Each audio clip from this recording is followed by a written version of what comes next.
हाँ जी। मुरली पॉइंट बाबा, ब्रह्मा पुरुषार्थी है, शिव बाबा पुरुषार्थी है। शिव बाबा पुरुषार्थी करने वाला है। शिव बाबा पुरुषार्थ कराने वाला है, करने वाला नहीं। आपने करने वाला है। हाँ, तो ये मतलब क्या है? शिव बाबा दो शब्द है, शिव बाबा शिव बाबा। हाँ हाँ, शिव बाबा कितने शब्द हैं? साकार निराकार तो शिव माने बिंदु, बिंदी का ही नाम शिव है। और बाबा माने साकार, और दोनों का मेल हुआ तो कह दिया शिव बाबा। तो शिव जिसमें प्रवेश करता है मुकर्रर रूप से, तब शिव बाबा कहा गया।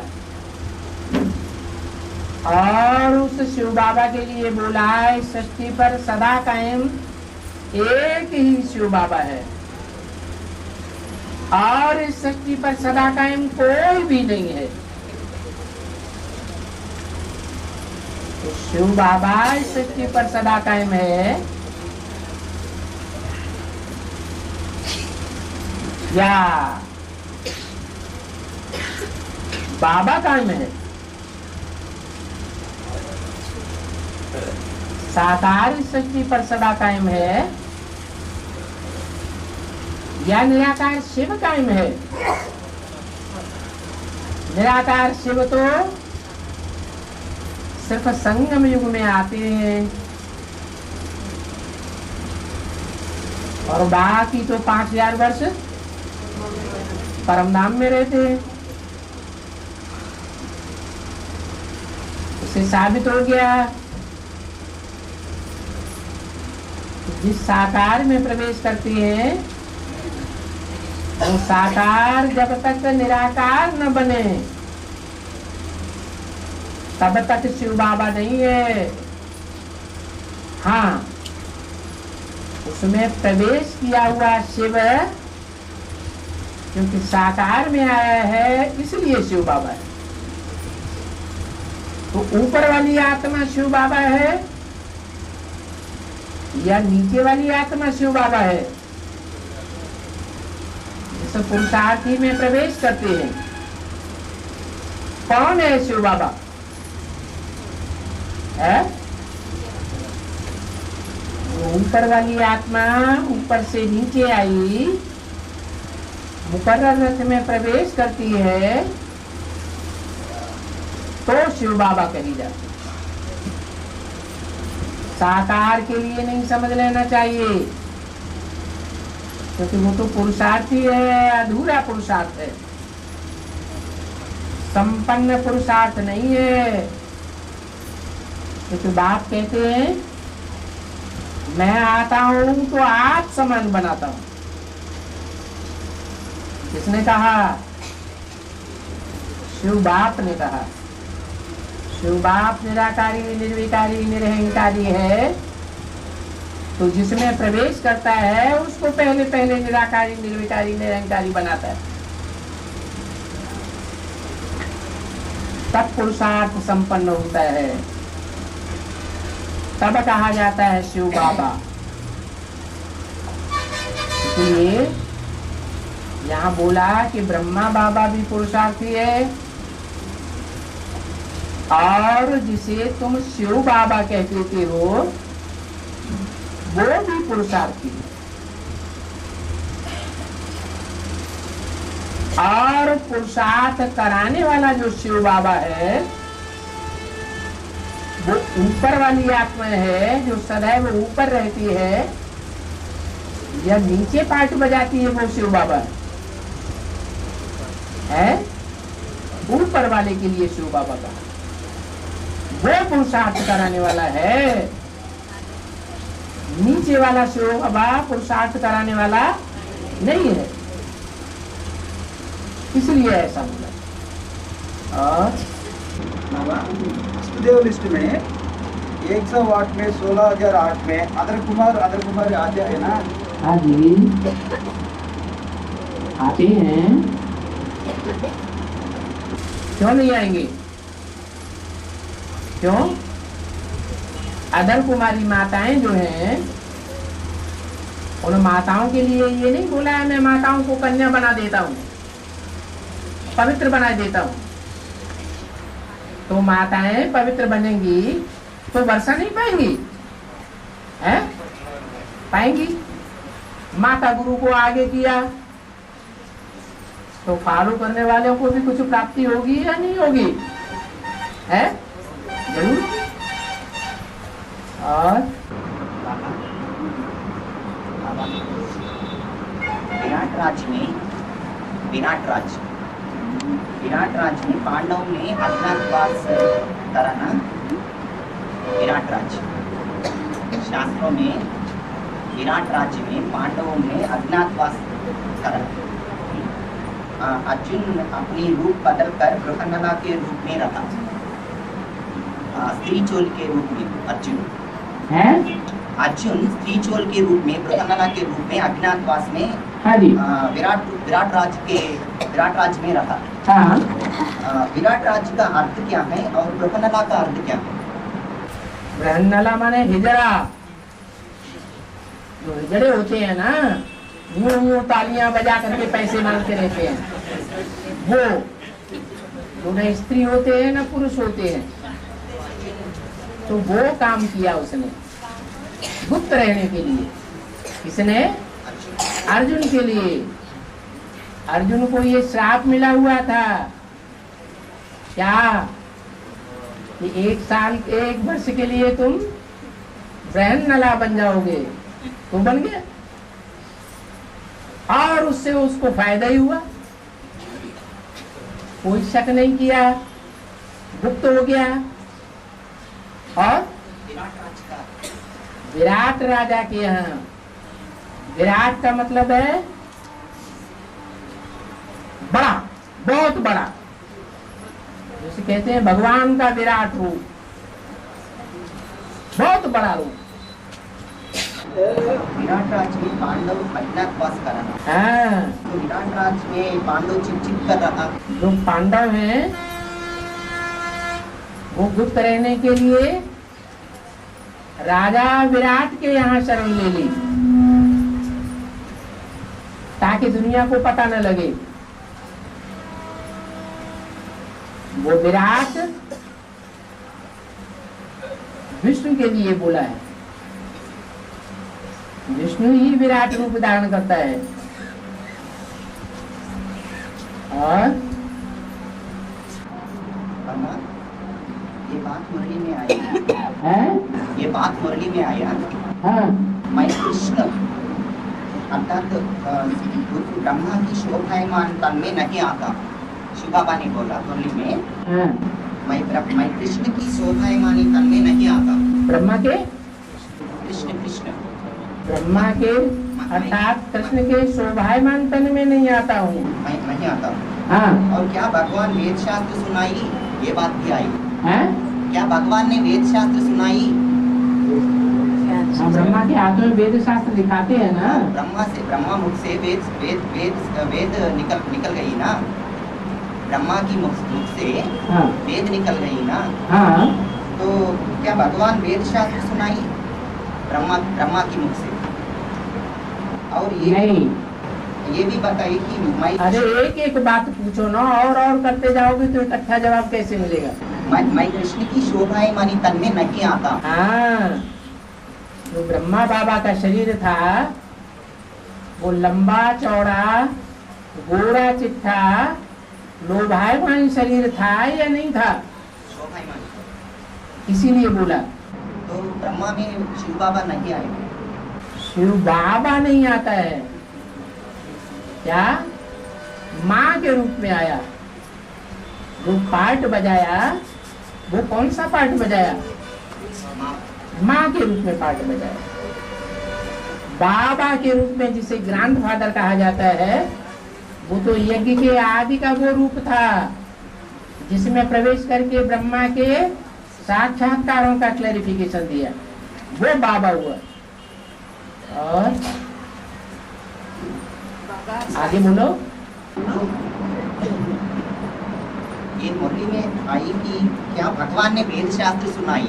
नहीं, ब्रह्मा से ब्रह्मा के द्वारा जो भी मुरलियां चलाई गई वो मुरलियां ही वेद हैं, वो वेद नहीं जो मनुष्यों ने लिखे।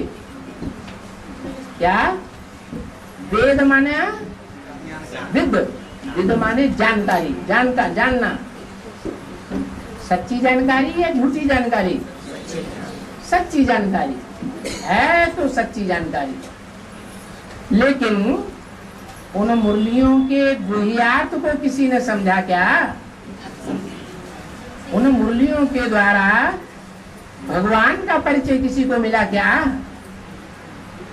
भगवान का प्रैक्टिकल पार्ट कौन सा है जो पुरानी दुनिया को नई दुनिया में कन्वर्ट करता है? उस पार्ट का परिचय किसी को नहीं मिला। जैसे मनुष्यों के द्वारा लिखे हुए जो वेद हैं उनका अर्थ कोई नहीं जानता। कोई आज वेद पढ़ता है? पढ़ता है? क्यों नहीं पढ़ता?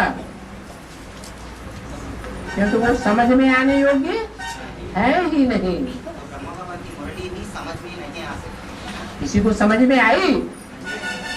अगर बाप ही समझ में नहीं आया, बाप की ही पहचान नहीं हुई, तो फिर क्या पहचान हुई?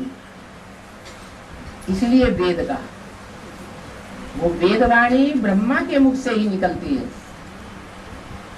वो तो मनुष्यों ने वेद लिखे हैं द्वापर युग में, उनका भी अर्थ कोई नहीं जानते। और आज कोई भी वेद नहीं पढ़ते।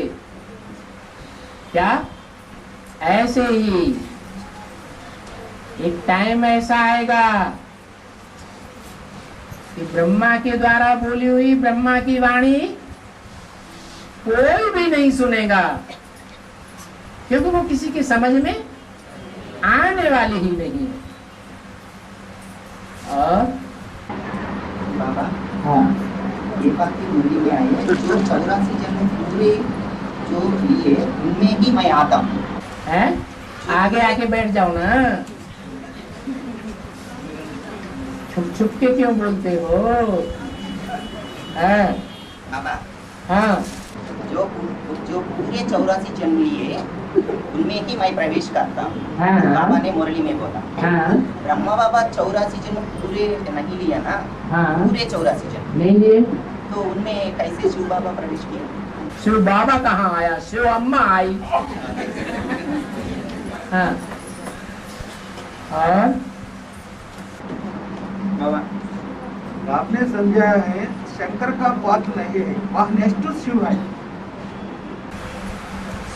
पार्ट कर्मेंद्रियों के द्वारा बजाया जाता है कि बिना कर्मेंद्रियों के भी पार्ट बजाया जा सकता है। और शंकर को याद में बैठा हुआ दिखाते हैं कि कर्मेंद्रियों से कोई काम करते हुए दिखाते हैं। मना वो सारा काम मन और बुद्धि से करता है। इसलिए बोला कि शंकर का कोई पार्ट नहीं है।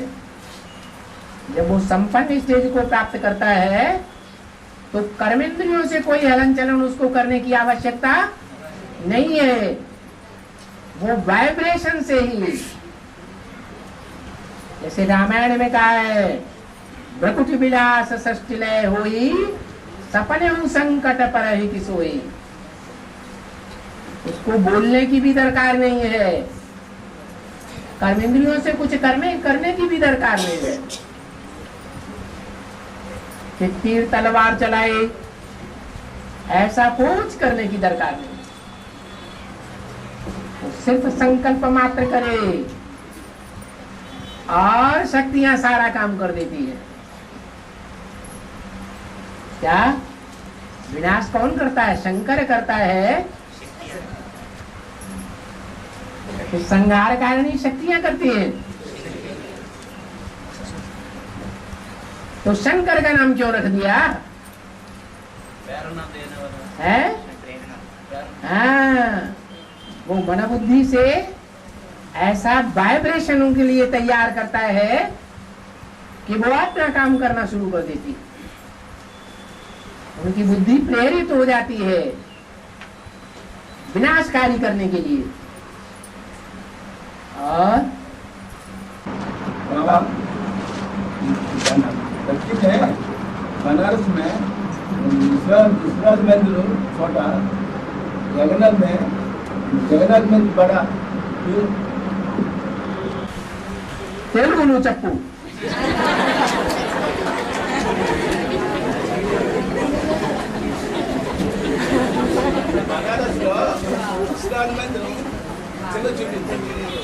आप तेलुगु में बोलिए धड़ाधड़।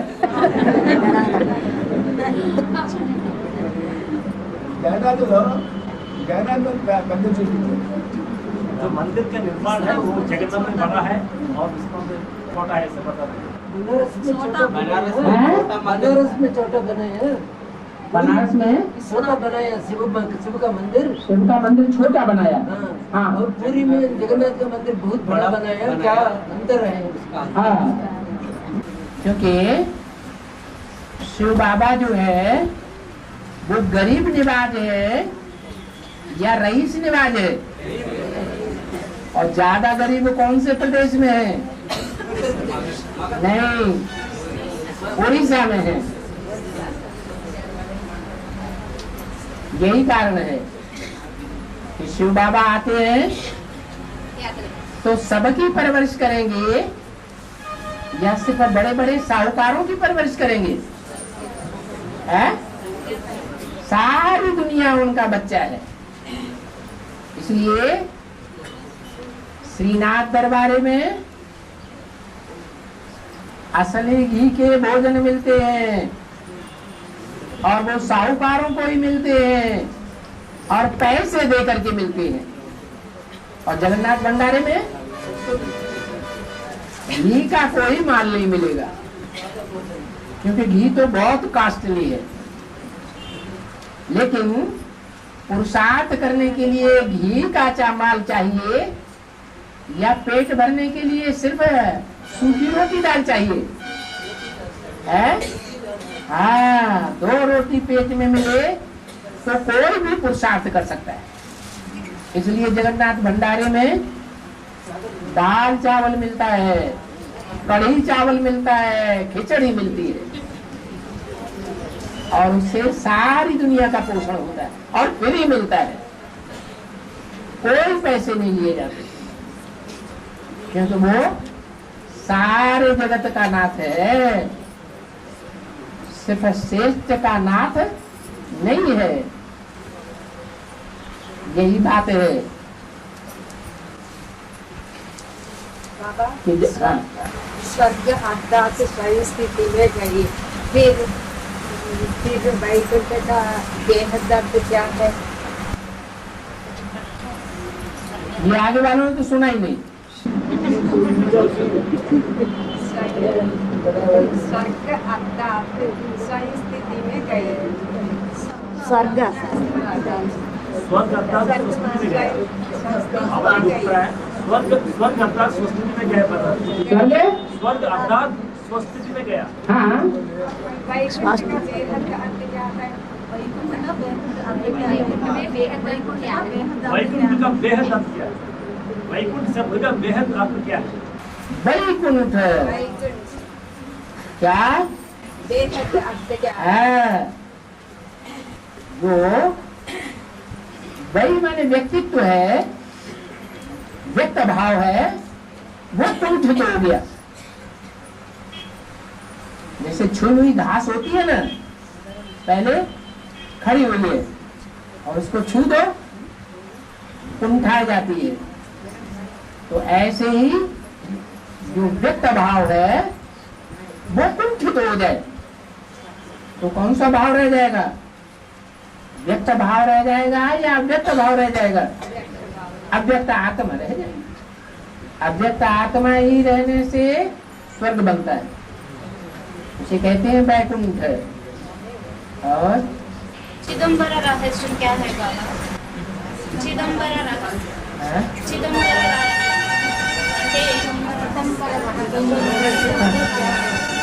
चित्त ही अंबर है जिसका, चित्त माने मन बुद्धि के वाइब्रेशन, जो चित्त ही अंबर माने कपड़ा, शरीर रूपी कपड़ा होता है ना, तो उसका स्थूल शरीर रूपी कपड़ा नहीं है। उस स्थूल शरीर रूपी कपड़े से सृष्टि रचना नहीं करता है। राधा कृष्ण जैसे बच्चों को जन्म भी नहीं देता है। शरीर से जन्म देता है या वाइब्रेशन से जन्म देता है? वाइब्रेशन से जन्म देता है। इसलिए चित्त ही अंबर है जिसका। चित्त माने मन बुद्धि, मन बुद्धि की वाइब्रेशन, वो ही उसका कपड़ा है। उसी कपड़े से वो सृष्टि की रचना करता है। तो कहते हैं चिदम्बरम। और बाबा, अंग्रेजियों में आकर के भारत में तो राजा ही था। बाबा,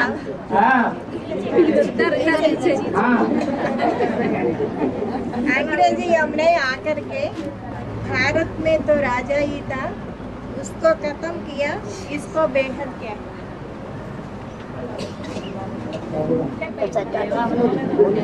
ये कोई नहीं समझ रहे। अंग्रेजियों ने आकर के ब्रिटिश वाले भारत में राज्य ले लिया ना, उसका बेहद क्या है कुछ? ब्रिटिश वाले भारत को राज्य ले लिया, मानो अंग्रेजों ने भारत को राज्य दिया। हाँ हाँ, अंग्रेजों ने भारत से राज्य ले लिया। हाँ, तो राजा ही था, उसको खत्म किया। सभ्यता का अर्थ यही है कि अंग्रेज बहुत चालाक बुद्धि होते हैं। क्या चालाकी करते हैं? भारत के साथ उन्होंने क्या चालाकी की? भारत के साथ उन्होंने ये चालाकी की कि यहाँ व्यापार करने के लिए आए। क्या कहा? हम यहाँ व्यापार करेंगे। ये नहीं बताया कि हमारे अंदर दिल की इच्छा है कि हम यहाँ राज्य करेंगे। अगर ये कह देते कि हम राज्य करने के लिए आए हैं, तो यहाँ के राजा अलर्ट हो जाते। तो उन्होंने चाल चली, व्यापार करने के नाम से बंगाल में आ गए और बंगाल से उन्होंने हड़प करना शुरू कर दिया भारत के राज्यों को, और सारे भारत को अपनी मुट्ठी में लेकर के बैठ गए। क्या यहाँ भी क्या होता है संगम युग में? है क्या होता है? ब्रह्मा बाबा ने, कृष्ण की आत्मा ने, कृष्ण और क्राइस्ट की राशि एक ही है ना, तो उनका काम कहाँ से शुरू हुआ? अरे उन्होंने व्यापार कहाँ कर किया था? है कलकत्ता में व्यापार शुरू किया था ना, और वहां से व्यापार शुरू करके ऑल इंडिया में ब्रह्मा कुमारी ईश्वरी विश्वविद्यालय फैलाई दिया। फिर क्या हुआ? है अंग्रेजों से कांग्रेस ने लड़ाई लड़के राज्य अंग्रेजों से ले लिया, अंग्रेजों को छोड़ना पड़ा। यहाँ भी ऐसे ही है। क्या यहाँ जो कांग्रेस है, उन कांग्रेसियों ने ये राज्य ले लिया। पता है कैसे ले लिया? है ब्रह्मा बाबा भोले वाली प्रकृति देखते,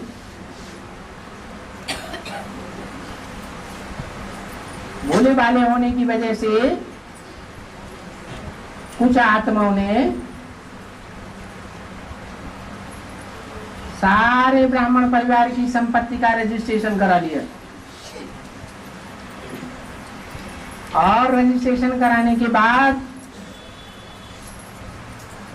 उनकी आत्मा हताश हो गई, हाथ फेल हो गया। तो राजा ही छोड़ करके भाग गए या बैठे गए? हैं? खड़े हुए। और राजाई किसके हाथ में आ गई? पांडवों के हाथ में आई या कांग्रेस कौरवों के हाथ में आई है? उन कौरवों के हाथ में आ गई जो कौओं की तरह रब माने शोरगुल बहुत करते हैं ज्ञान का। क्या? शिव बाबा आया हुआ है, शिव बाबा आया हुआ है, विनाश होने वाला है, ये होने वाला है, वो होने वाला है। और जब उनसे प्रश्न पूछे जाते हैं तो मुंह बंद कर देते हैं।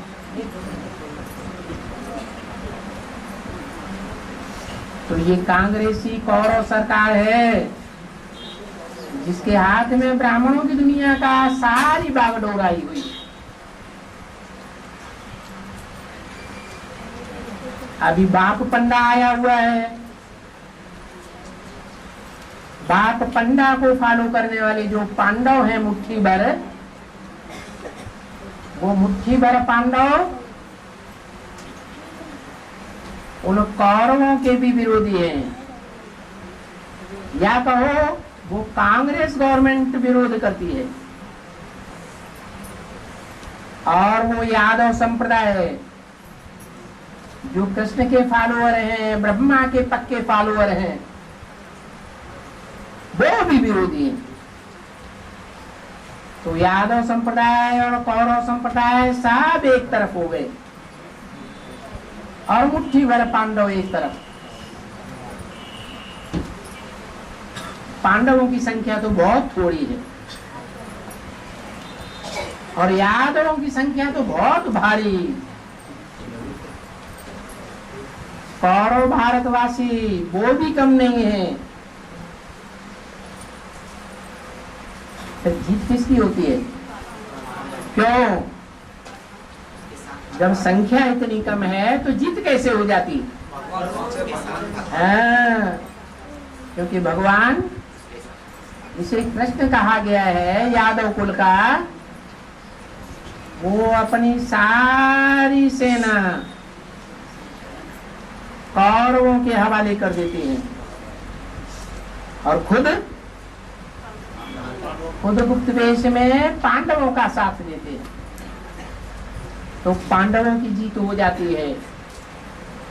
यही राज है और यही बड़ा ड्रामा में चलता है।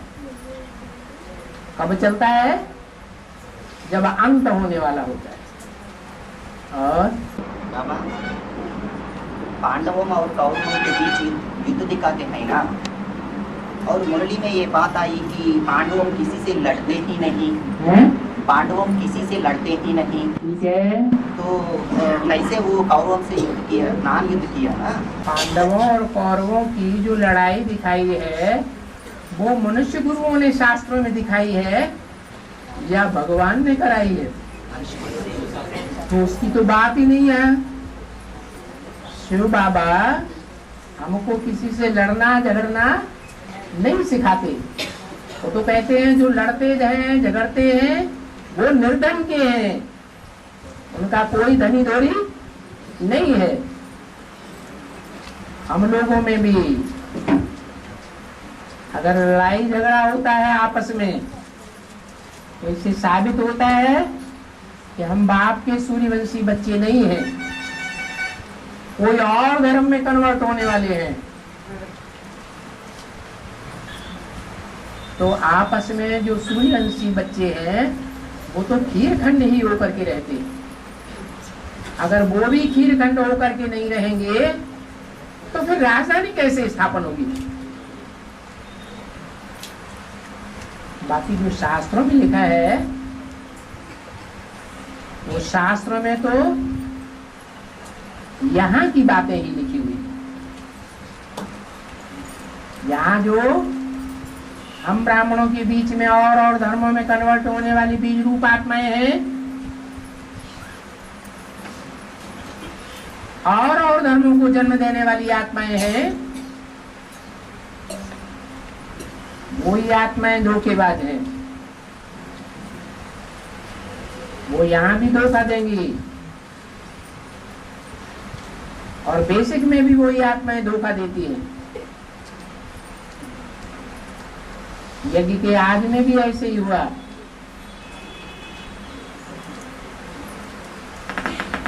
स्थापना के साथ साथ यज्ञ कुंड से विनाश ज्वाला प्रज्वलित हुई। कौन निमित्त बने हैं? माता और पिता निमित्त बने, और बच्चे बीच में आ गए। तो बच्चों ने किसको सपोर्ट किया? माता को सपोर्ट किया, बाप को सपोर्ट नहीं किया। बाप को सपोर्ट किया होता तो संस्था का नाम आदि से ही प्रजापिता ब्रह्मा कुमारी ईश्वरी विश्वविद्यालय होता। लेकिन क्या नाम हुआ? ब्रह्मा कुमारी ईश्वरी विश्वविद्यालय। और धर्म वाली आत्माएं बाप को पहचान ही नहीं पाती, क्योंकि ब्रह्मा माता ही बाप को नहीं पहचान पाती।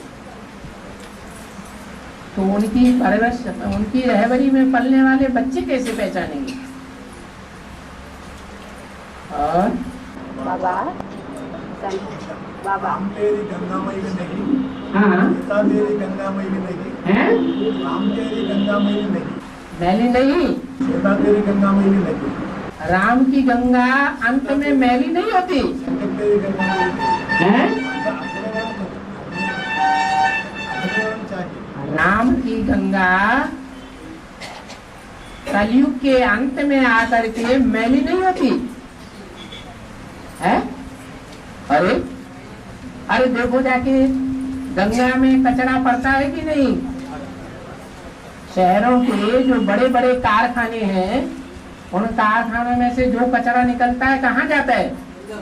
गंगा में ही जाता है। एक कलयुग के अंत में गंगा का ऐसा हाल होता है। तो ये बात तो गलत है। और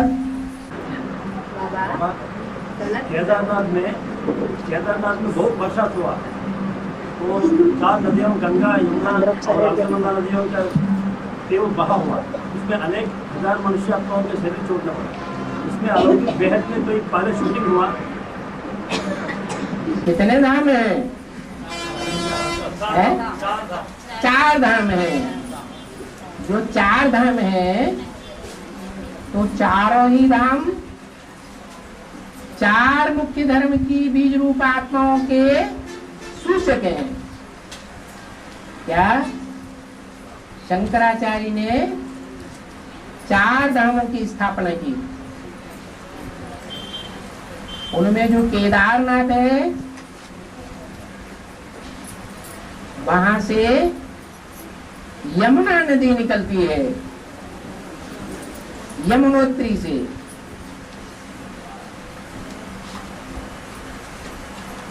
जो यमुना नदी है,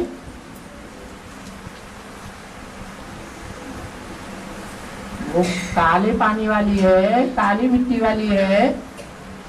उसकी मिट्टी चिपकने वाली होती है, या गंगा की तरह जल्दी साफ होने वाली मिट्टी है? चिपकने वाली मिट्टी है। मिट्टी किसे कहा जाता है? देह अभिमान को। माना इस्लाम धर्म से कनेक्टेड नदी है, और मुरली में बोला है ये इस्लामी पहले मरेंगे। क्या? वो तो स्थूल रूप में मरेंगे, दुनिया के इस्लामी।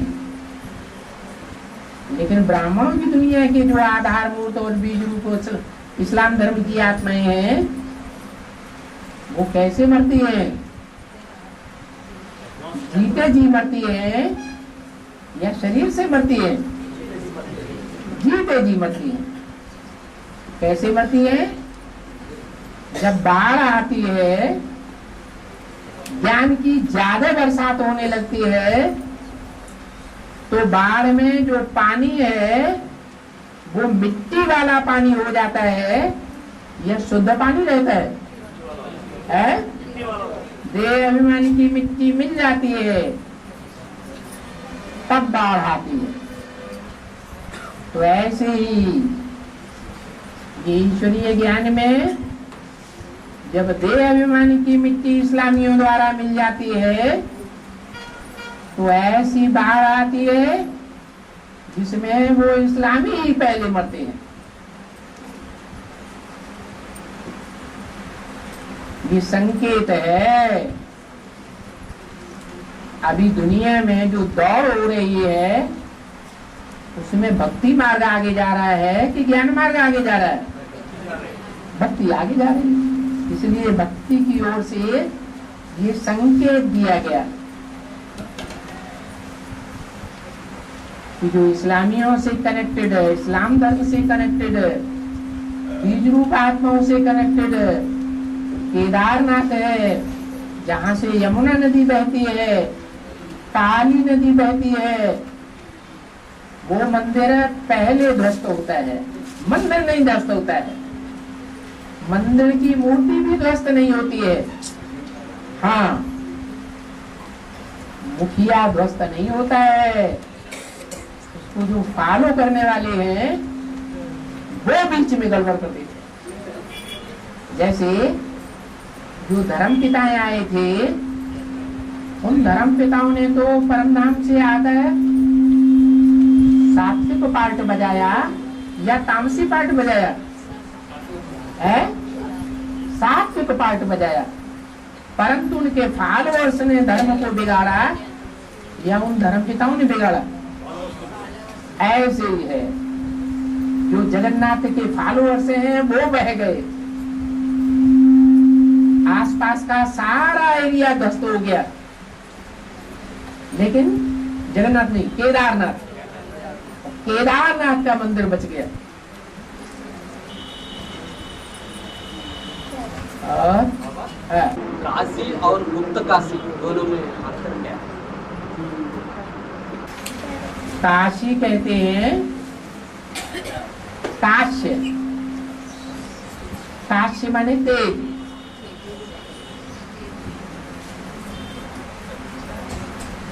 काशी नगरी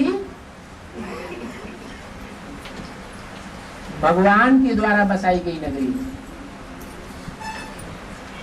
क्योंकि याद के तेज से ही नई दुनिया का फाउंडेशन पड़ता है, और उस याद का तेज पवित्र आत्मा ज्यादा धारण करेगी या अपवित्र आत्मा धारण करेगी? तो पवित्र नगरी है काशी, वो तो प्रत्यक्ष काशी है, लेकिन दूसरा नाम है गुप्त काशी।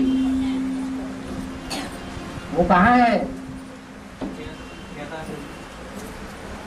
गुप्त है, हाँ जी, जो गुप्त काशी है वो उसी स्टेज में है वही काशी। काशी एक ही है, लेकिन ऊंची स्टेज में जाकर पुरुषार्थ करती है तो वो पहाड़ पर दिखाएगी, वो गुप्त स्टेज है, इसलिए गुप्त काशी है। और गंगा निकले, शुद्ध ज्ञान निकले। बोला गंगा, हाँ, गंगा निकले, शुद्ध ज्ञान निकले। ये 70 साल का ज्ञान आता है, तत्व ज्ञान, शुद्ध ज्ञान, है? शुद्ध ज्ञान आते हैं। गुप्त ज्ञान या तत्व ज्ञान? शुद्ध ज्ञान, हाँ। गंगा, गंगा जो है वो उत्तर भारत की पवित्र नदी मानी जाती है, और गंगा किसकी पुत्री है?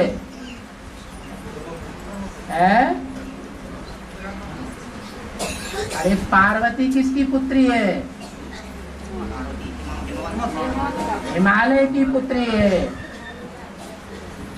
हिम आलय, आलय माने घर, हिम माने बर्फ का घर। कौन सा व्यक्तित्व है ब्राह्मणों की दुनिया में जो बर्फ का घर है? जिसकी बुद्धि जाम रहती है, चलती ही नहीं, कौन है? ब्रह्मा। वही हो गया हिमालय। लेकिन हिमालय की छोटी पुत्री का नाम है पार्वती और बड़ी पुत्री का नाम गंगा।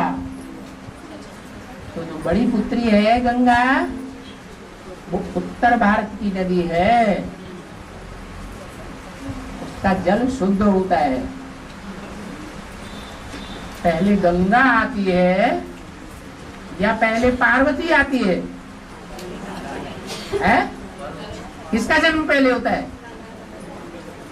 अरे पार्वती का जन्म पहले होता है, गंगा का जन्म पहले होता है।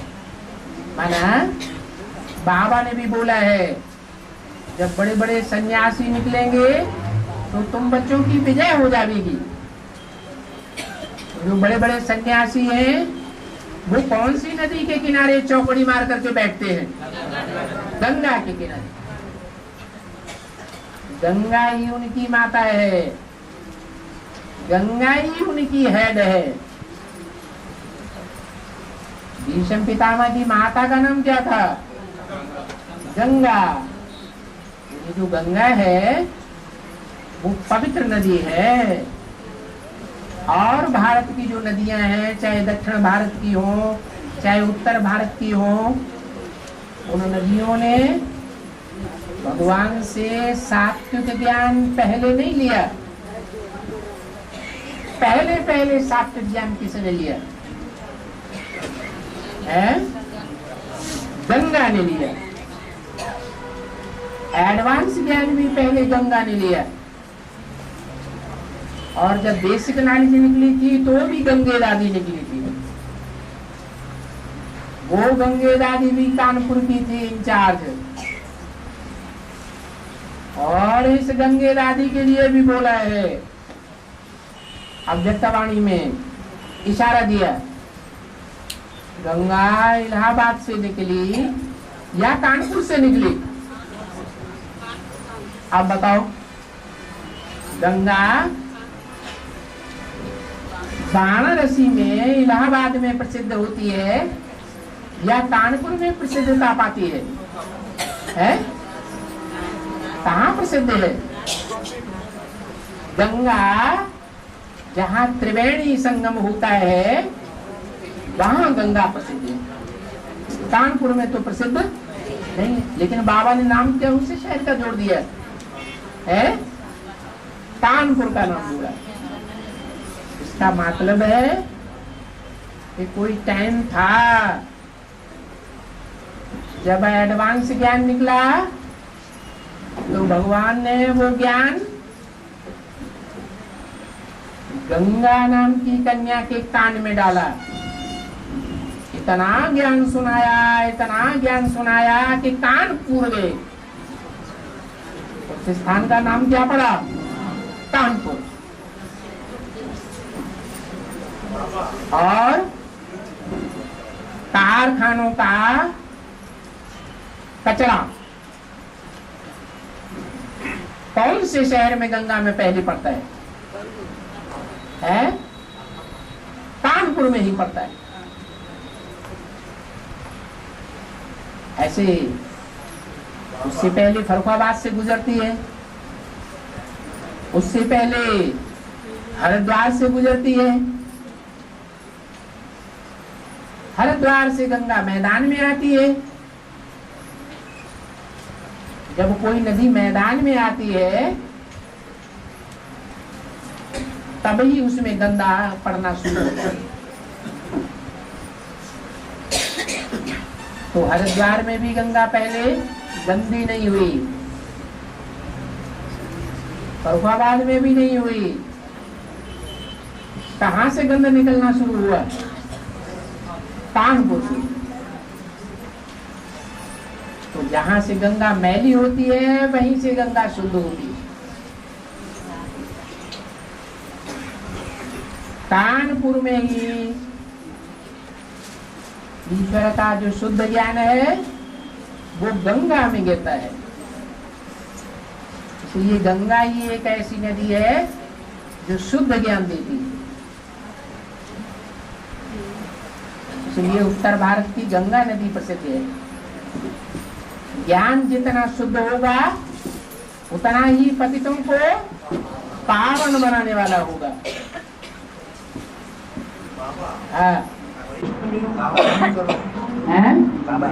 आवाहन करो, उसका आंतर्य क्या है? बता रहे हैं वैष्णवी माता को आवाहन करो, उसका आंतर्य क्या है? इसका मतलब ये है, आवाहन उसका करना है जो माता गुरु। माता गुरु बगैर उद्धार नहीं हो सकता। और शिव बाप आते हैं, जिस मुकर्रर रथ में आते हैं वो मुकर्रर रथ है, पुरुष तन है या स्त्री चोला है? पुरुष तन है। और जितने भी पुरुष हैं वो सब दुर्योधन दुशासन। उनके मुख से ज्ञान शोभा देता है, प्रसिद्धि को पाता है, नई दुनिया की स्थापना प्रसिद्ध होती है। या पवित्र आत्मा के मुख से जब ज्ञान सुनाया जाएगा तो प्रसिद्धि प्राप्त होगी, है? तभी प्रसिद्धि प्राप्त होगी जब पवित्र के मुख से ज्ञान सुनाया जाए। इसलिए अव्यक्त बाप दादा ने डायरेक्शन दिया, विजय माला का आवाहन करो। अब विजय माला में तो ढेर मणके हैं, सबका कैसे आवाहन करेंगे? विजय माला के मणकों के लिए ही बोला है, भारत माता शिव शक्ति अवतार अंत का यही नारा। क्या अंत किसके द्वारा होगा? है शिव की शक्ति के द्वारा होगा। और शिव की शक्ति कौन है? पार्वती। तो जो पार्वती है वही वैष्णो देवी है। वैष्णो देवी उसी से विष्णुमाला बनती है। विष्णुमाला कहो, विजयंती माला कहो, बात एक ही है। उसके बगैर उद्धार नहीं है।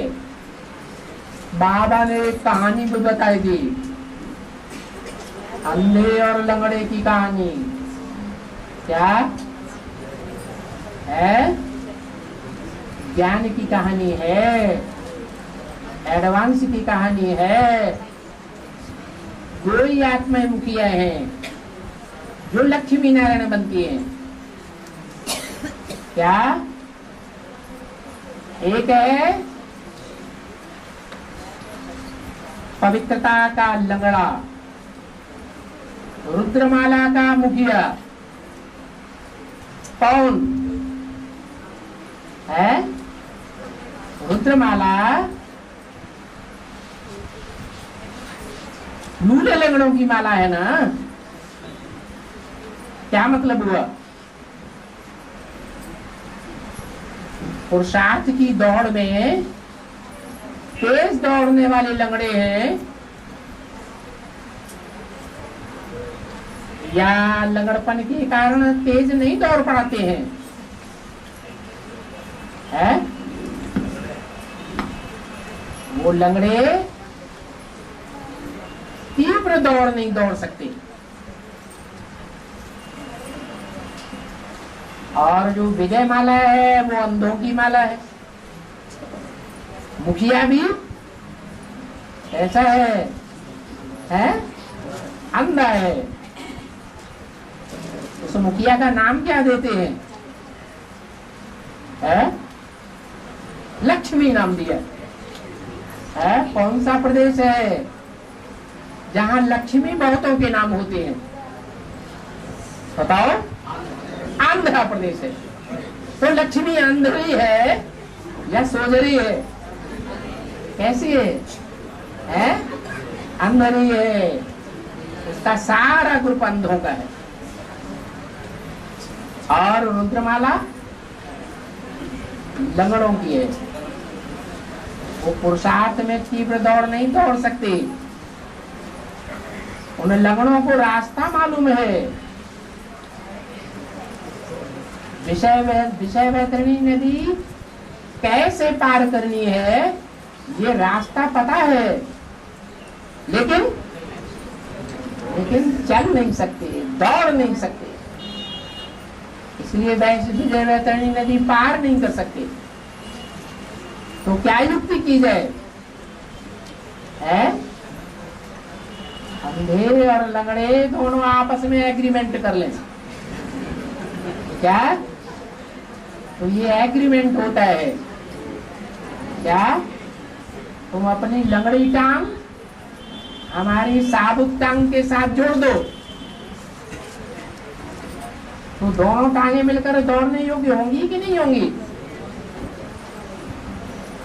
अंधे का भी काम हो जाता है, लंगड़े का भी काम हो जाता है। इसलिए भक्ति मार्ग में कहते हैं कि पुरुष जब तक उसकी शादी न हो तब तक अधूरा है या पूरा है? अधूरा है। तो ये पुरुषार्थ भी अधूरा है रुद्रमाला के मणकों का। क्यों अधूरा है? क्योंकि रुद्रमाला के मणकों को अपने समान पुरुषार्थी चाहिए। वो समान पुरुषार्थी विजय माला से निकलेंगे और फिर पुरुषार्थ की तीव्रता हो जाएगी।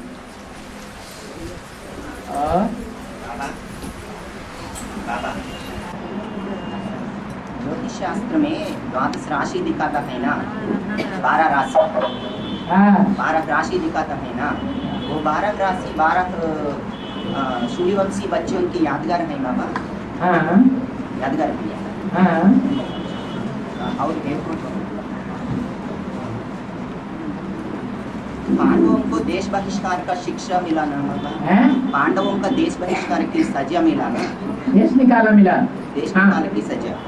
इसकी देश की और हम इस देश में बहुत आराम से हैं बाबा। समझ में नहीं आता? हाँ आता है। क्या? हमको देश बहिष्कार का शिक्षा मिला है?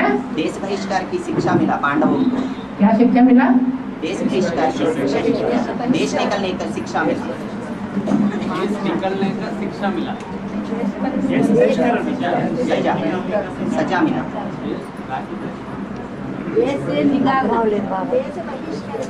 श्रेष्ठ बनने का शिक्षा मिला।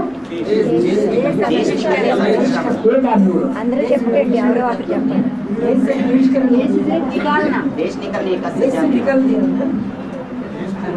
पांडवों को कैसे निकाल दिया? देश से छोड़ दिया।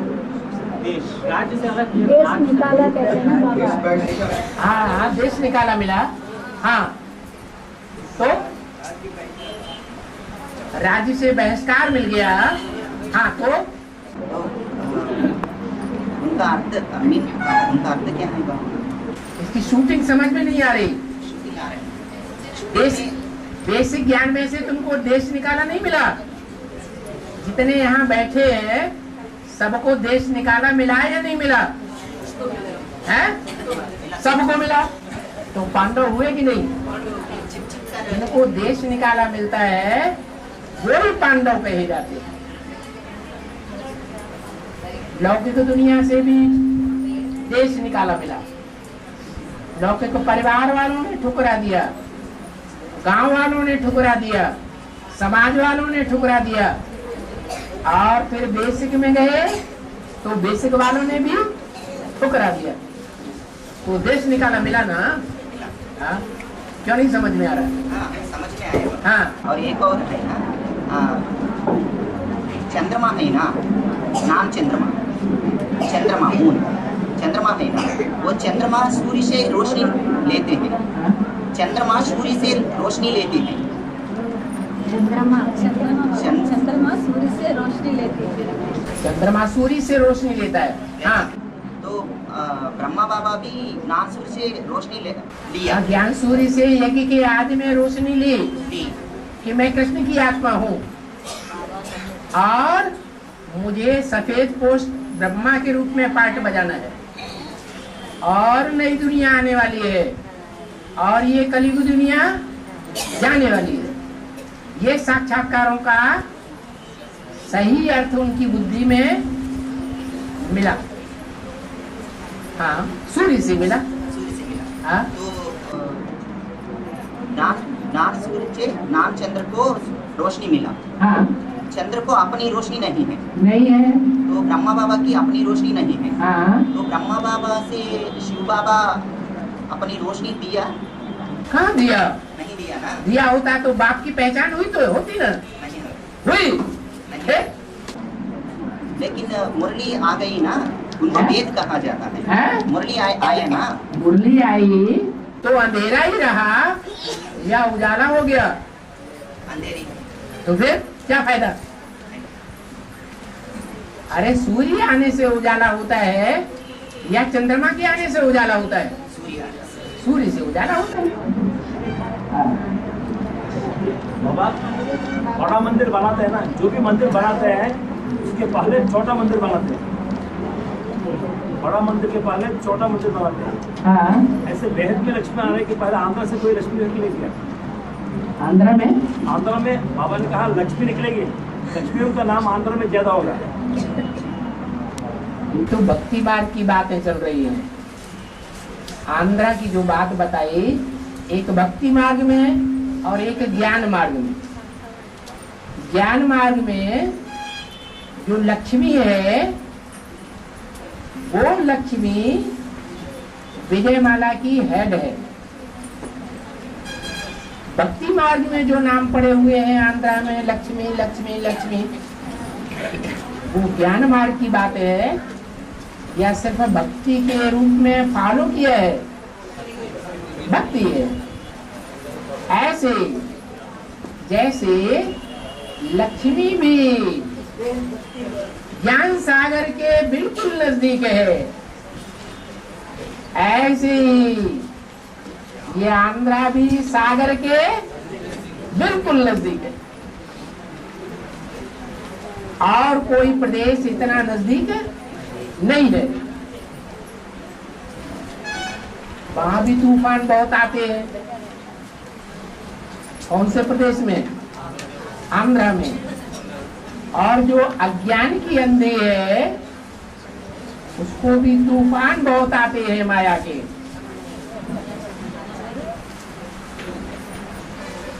ये समानता दिखाई है भक्ति मार्ग में और ज्ञान मार्ग में। हाँ, आदि सनातन देवी देवता धर्म। हाँ, अर्थ विवरण करो, अर्थ क्या है?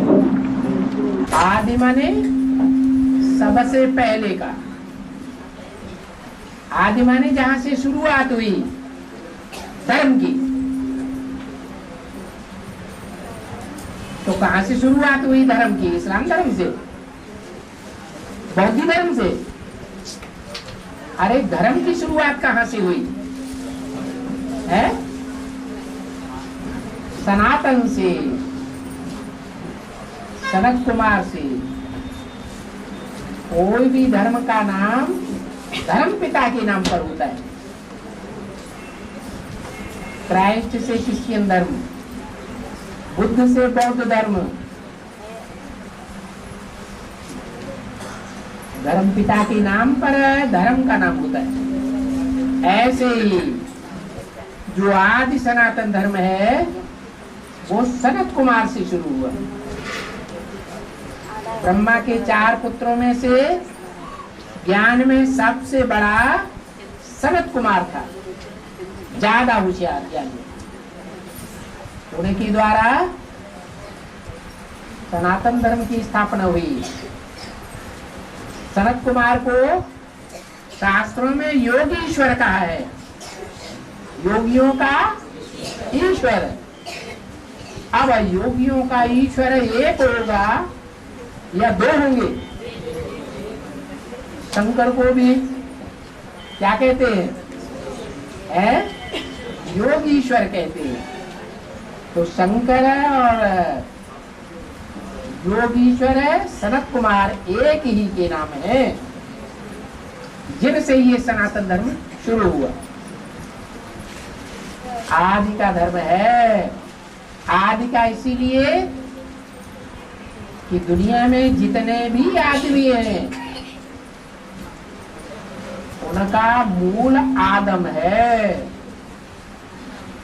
इसलिए मुसलमान लोगों में कहावत है, आदम को खुदा मत कहो।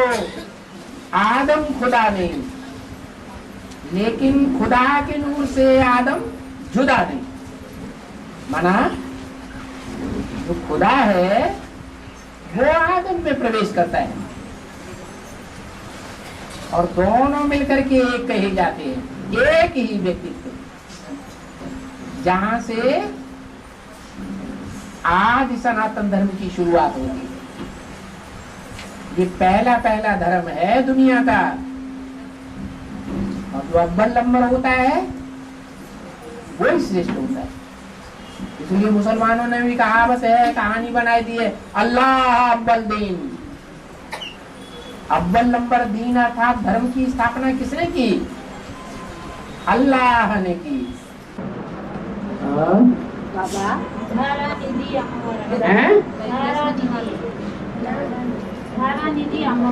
हाथ उठाओ। धारानिधि अम्मवारू అంటే అర్థం। एक देवी है, उसका नाम धारा निधि है। हाँ, एक देवी का मंदिर है, उस देवी मूर्ति का नाम धारा मंदिर। धारानिधि। हाँ। बेहद क्या पूछ रहे? नदी जब बहती है तो उसकी धारा कही जाती है। पानी का सैलाब इकट्ठा बहता है नीचे की ओर, उसको कहते हैं नदी की धारा।